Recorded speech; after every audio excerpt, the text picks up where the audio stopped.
Good afternoon.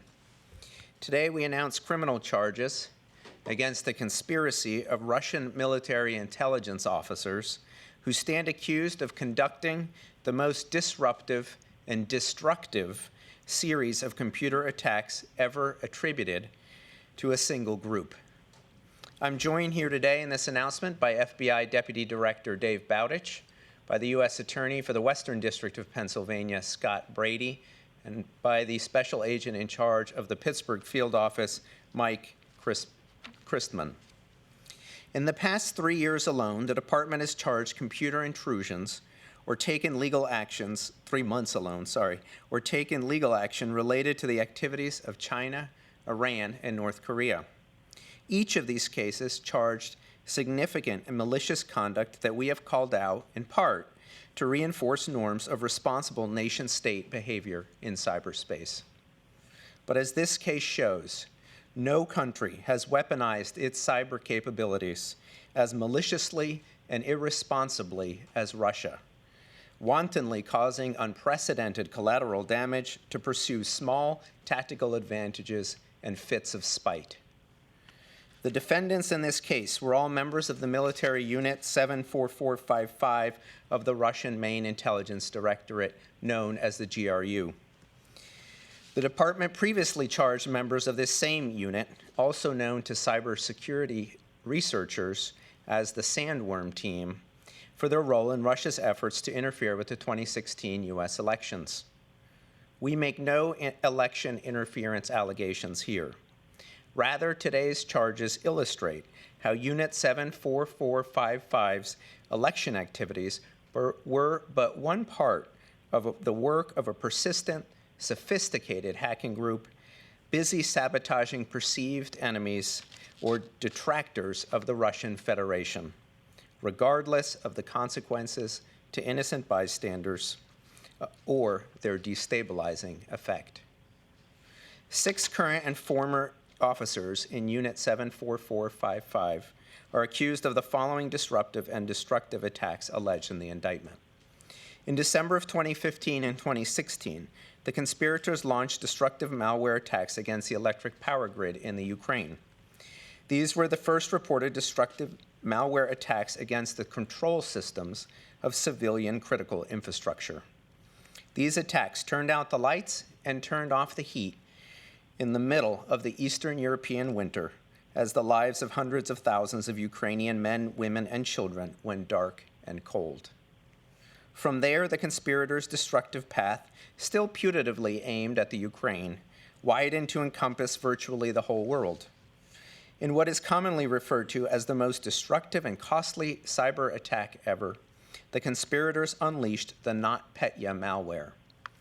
Although it masqueraded as ransomware designed to extort money, this was a false flag.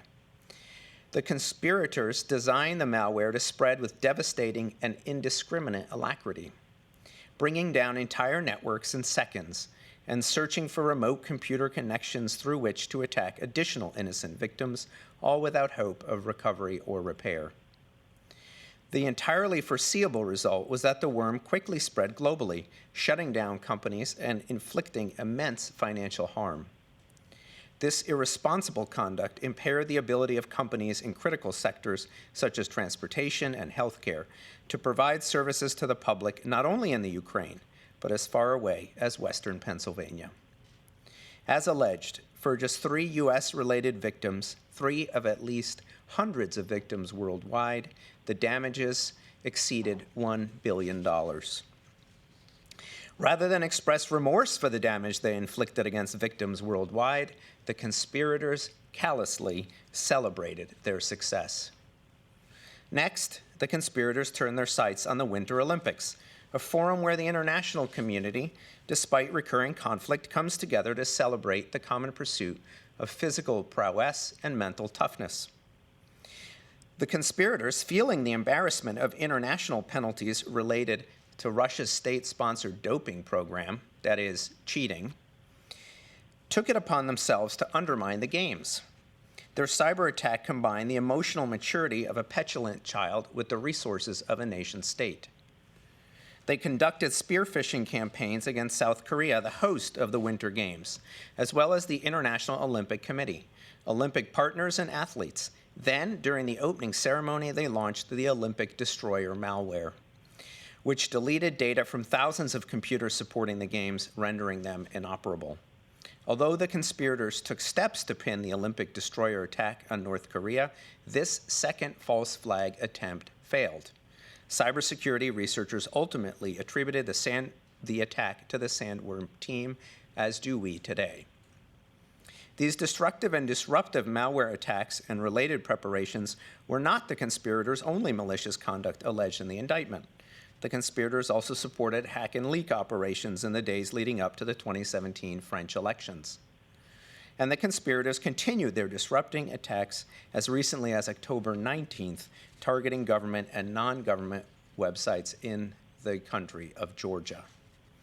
Today's allegations in their entirety provide a useful lens for evaluating Russia's offer 2 weeks ago for a reset in cyber relations between Russia and the United States.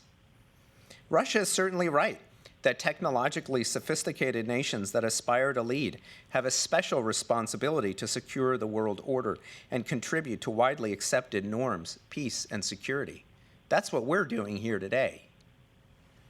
But this indictment lays bare Russia's use of its cyber capabilities to destabilize and interfere with the domestic political and economic systems of other countries, thus providing a cold reminder of why its proposal is nothing more than dishonest rhetoric and cynical and cheap propaganda. Before I wrap up my remarks, I'd like to thank the team of prosecutors and FBI agents whose diligence and perseverance has led to these charges and to the kind of evidence that we can use to prove these charges in open court. I'd like to express the department's appreciation for assistance from the private sector, such as Cisco's Thales Intelligence Group, Facebook, Google, and Twitter in investigating and disrupting this cyber threat. We also appreciate the hard work and dedication of our foreign law enforcement and intelligence partners in countries including the Ukraine, Georgia, South Korea, the United Kingdom, and New Zealand, who have also pursued these conspirators after attacks and intrusions within their own countries or otherwise assisted in our investigation. All these partnerships send a clear message that responsible nations and the private sector are prepared to work together to defend against and disrupt significant cyber threats. Now I'll turn the podium over to the U.S. Attorney from the Western District of Pennsylvania to go over the charges in more detail. Scott.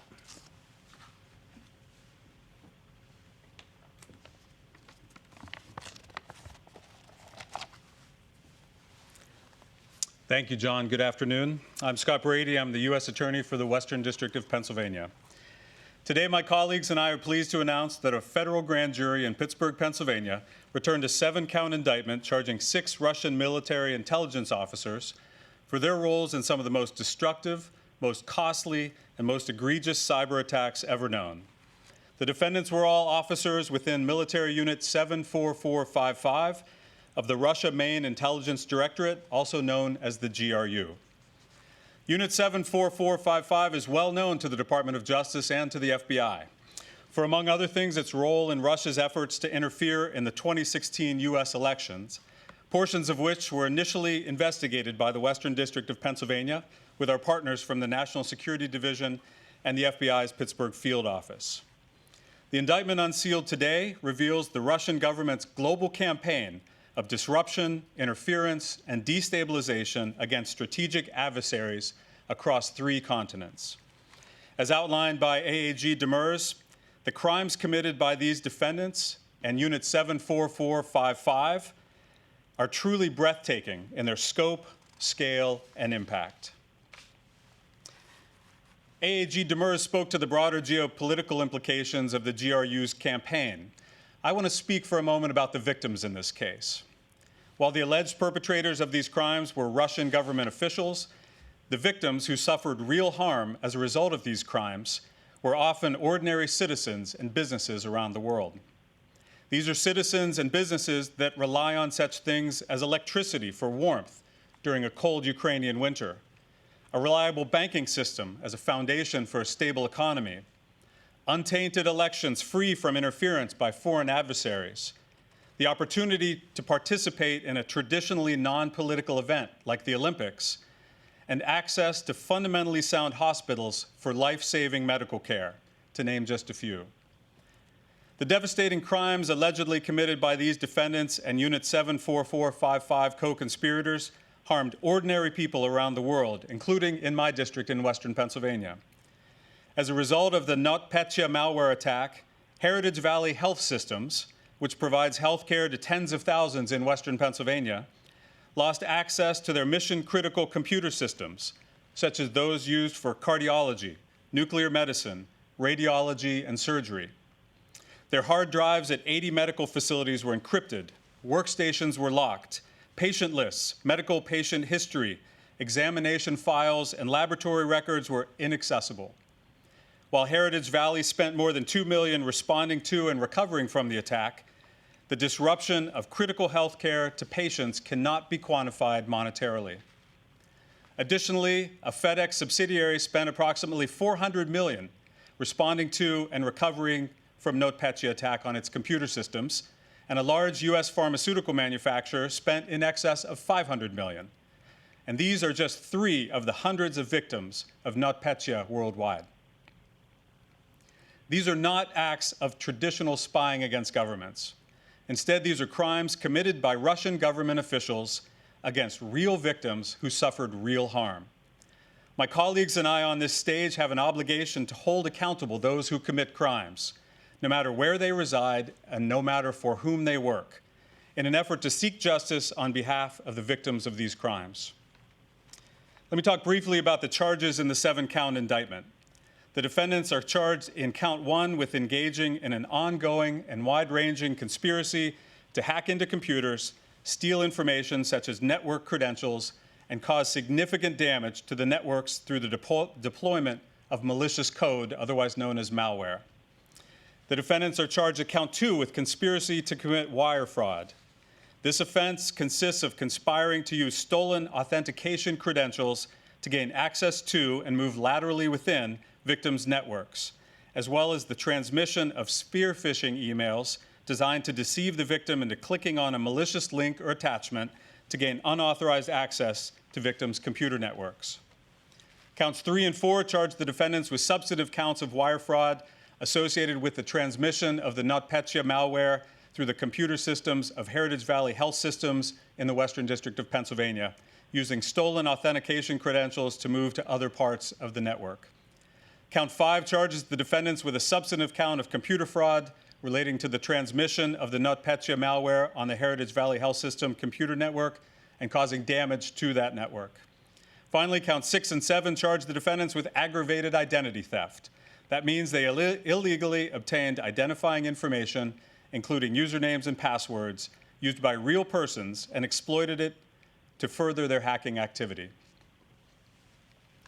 All of the countries named in the indictment share the ideals of a free society based on national sovereignty, ordered liberty, the rule of law, and free and fair elections.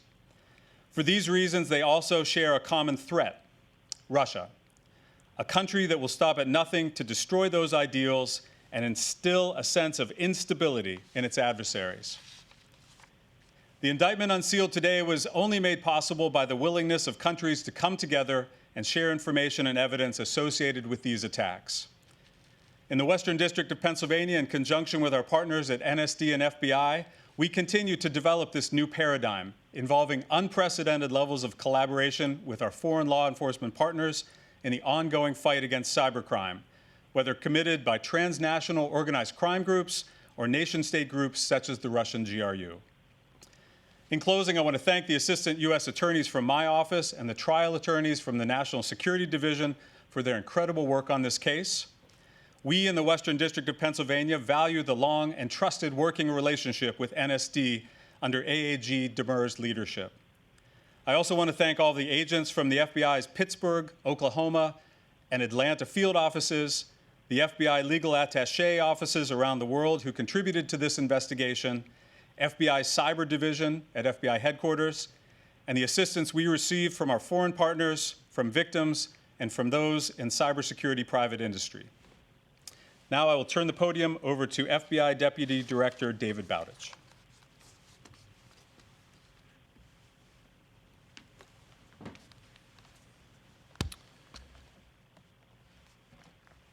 Good afternoon. We're here to turn a spotlight on the numerous destructive cyber attacks which are perpetrated by the GRU, which, as you've heard, is the Russian military's intelligence agency. This activity went well beyond traditional intelligence collection. The GRU targeted the global energy sector, the international political groups, hospitals, and even the Olympics. Time and again, Russia has made it clear they will not abide by accepted norms, and instead, they intend to continue their destructive and destabilizing cyber behavior. Of course, this threat is not new. We've been fighting the cyber threat for years now, addressing hack after hack as our adversaries continue to escalate their crimes and use their capabilities not just to gather intelligence, but also to disrupt, degrade, and destroy. We investigate one major hack only to uncover another one. We are particularly concerned when nation-state adversaries target our critical infrastructure and our intellectual property, both here at home and abroad. These actors we're talking about today are alleged to have developed and deployed the NotPetya destructive malware, which wreaked havoc across the entire globe. NotPetya is considered one of the most destructive cyber attacks ever. Victims included a hospital in Pennsylvania, as you've heard already. The cyber attack crippled that hospital's operations. I'll not repeat what the U.S. Attorney went through earlier, but in the end, as he mentioned, that included more than $2 million in damages to a hospital in the state of Pennsylvania.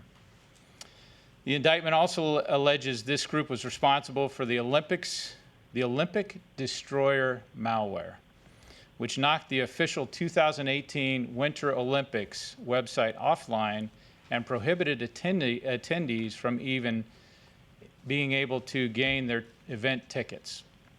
These actors conducted these brazen attacks from the safety of their own country, but that does not mean that we should not and will not pursue them and hold them accountable. Whether you're a cyber criminal turning profit from hacking or a Russian military intelligence officer who is intent on taking down infrastructure, these attacks will not be tolerated. We will continue to work in tandem with our partners to impose risks and consequences on these actors however we can, whether it's through indictments or other means. In this case, we brought the investigative resources and expertise of 3 different field offices, as you heard earlier: the Pittsburgh Field Office of the FBI, the Atlanta Field Office of the FBI, and the Oklahoma City Field Office of the FBI. We brought them all together to attribute these attacks to the GRU. We also want to thank the nation's tech giants, which includes Google, Cisco, Facebook, and Twitter, for all stepping up and helping us with this investigation.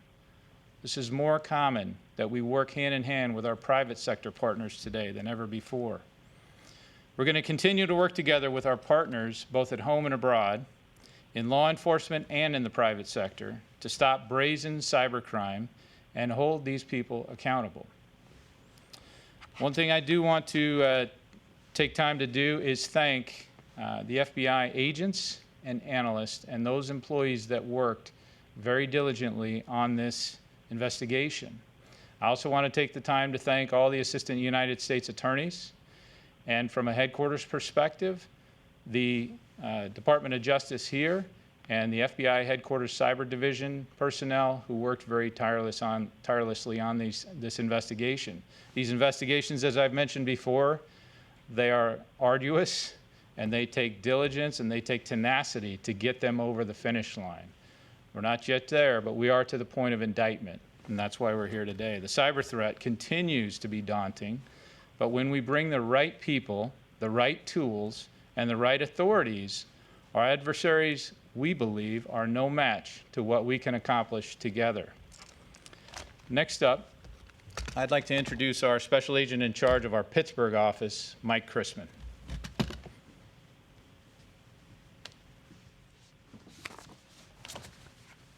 Good afternoon. Again, my name is Mike Chrisman. I'm the special agent in charge of the FBI Pittsburgh office. I know you've heard a lot about this investigation already and the great work being done by our international partners and our private sector partners. I wanted to echo those same sentiments.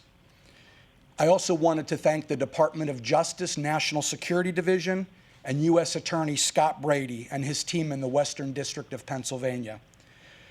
U.S. Attorney Brady and his team have been proactive in adopting a global approach to take down cyber criminal networks whose impact extends well beyond Pittsburgh and across the globe for that matter. I would also like to thank FBI headquarters and the role the FBI Pittsburgh division played in the investigation, and commend the Atlanta and Oklahoma City FBI offices for their work. Multiple field offices, multiple investigations coming together to form a joint, coherent strategy. This investigation is Team FBI at its best. It displayed the exceptional talent and dedication of our teams in Pittsburgh, Atlanta, and Oklahoma City, who worked seamlessly and spent years tracking these members of the GRU. I can't say enough about the work of these three offices. Agents in Pittsburgh utilizing cutting-edge investigative techniques and analytics to secure the charges that we're discussing here today. Charges that were made possible by leveraging the tremendous experience and expertise of agents in Atlanta regarding energy and the NotPetya attacks, as well as the expertise of agents in Oklahoma City regarding Russian GRU actors. The GRU is a persistent adversary, actively engaging in espionage and destructive attacks.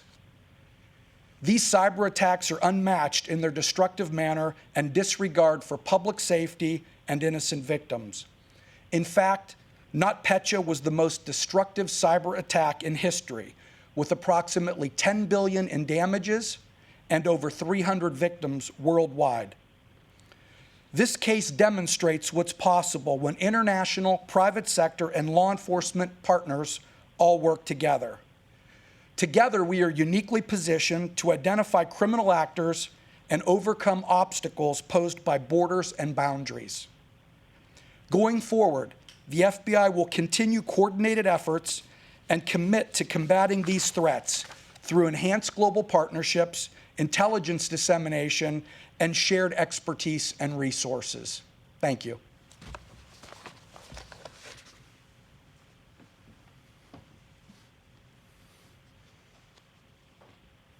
All right, we will have Pete Williams start with our first question. Thank you. Mr. Demers, can you tell me about the timing of this news conference today? These attacks have long been attributed to the GRU.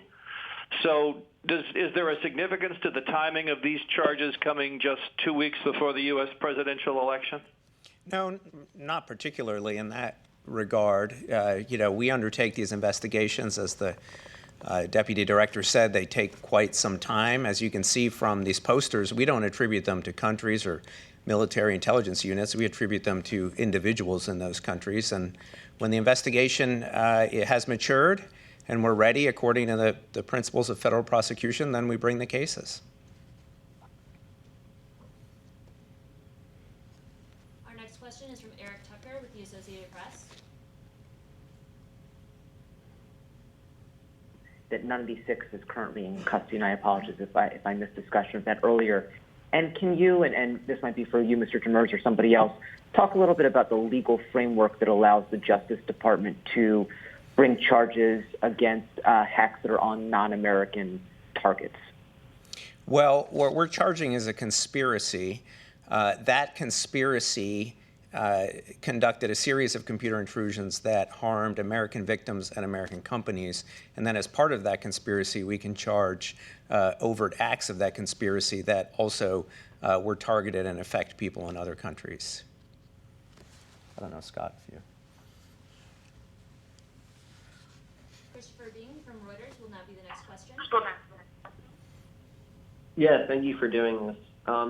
I just wanted to ask about a component of this news that was talked about by your British colleagues who mentioned that the 2021 Summer Games was also being targeted by these hackers. I didn't notice that in the indictment, and I wanted to know if Justice Department was aware of this targeting that's more recent. Thank you. Well, I think at this press conference, we're going to stick to what we've charged, which is, back into the Winter Games, and we'll take them as they come. Next question from Jake Gibson from Fox. Hello, can you hear me? Yes. All right, sorry. So is there any evidence, I know it probably is not part of this indictment, but I figured I should ask anyway, do you have any evidence about the GRU actively trying to hack or to, negative actions towards the 2020 American elections? Well, that, as you said, that's not part of this indictment. With respect to the elections that are coming up, we haven't seen anything that caused us to question what we've, I think, repeatedly said, and what the intelligence community has repeatedly said, that Americans should be confident that a vote cast for their candidate will be counted for that candidate.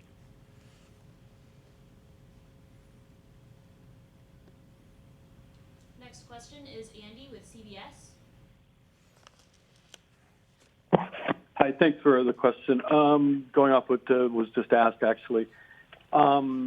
A lot of private industry computer folks talk about Sandworm, which is this unit, being a big concern coming up on this election in the U.S. And I'm wondering, I know, John, I heard what you just said, obviously, but is there any evidence or have you guys taken any action against Sandworm or related groups in the last few weeks or months?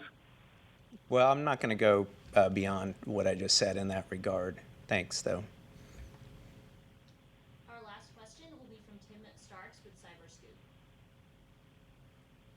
That this is anywhere in the 50-page indictment. Still working my way through it. But can you talk about what Facebook and Twitter did to help with this? I don't know if, Dave, you want to do that? Or I'll take it. Listen, we're not going to get into specifics of what the companies do to help us. We're not going to get into specifics of what the companies do to help us.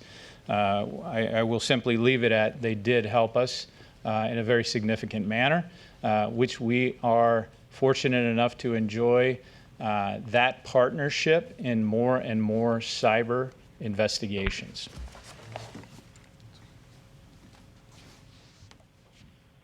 This now concludes the formal press conference.